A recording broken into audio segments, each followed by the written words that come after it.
Rencana Pemkot Denpasar menerbitkan izin mendirikan bangunan atau IMB bersyarat mengundang reaksi pro dan kontra. Anggota DPRD Kota Denpasar, Ide Bagus Ketut Kiana berpendapat IMB bersyarat merupakan solusi positif untuk menangani bangunan yang sudah terlanjur melanggar.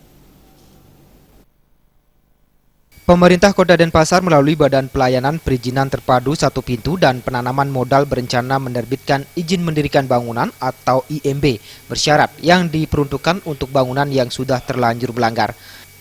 Anggota DPRD Kota Denpasar Ide Bagus Ketut Kiana mengatakan penerbitan izin mendirikan bangunan bersyarat tersebut merupakan salah satu solusi positif daripada dibiarkan terus berlarut-larut bangunan yang telah melanggar seperti pelanggaran jalur hijau tanpa ada penanganan.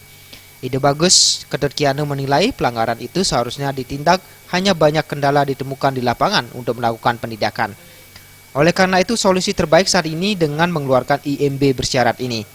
Hal ini juga merupakan solusi terbaik bagi kedua belah pihak, baik pemerintah dan pemilik bangunan yang dinilai akan saling menguntungkan.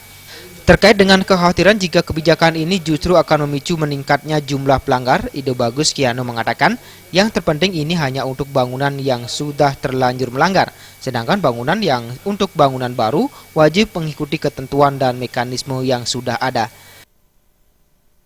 Nah, kesempatan ini setelah pihak pemerintah kota punya ide itu saya senang sekali. Kenapa? Karena itu keinginan kita.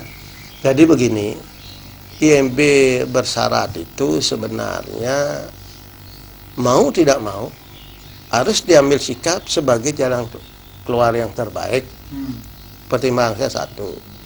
Kalau hal ini tidak kita lakukan, bagi yang menolak saya tanya. Menolak wajar karena bicara aturan Perda jelas tidak sesuai, pelanggaran harus ditindak kan gitu. Tetapi fakta di lapangan bukan setahun 2 tahun, berpuluh-puluh tahun tidak ada tindak lanjut. Karena apa?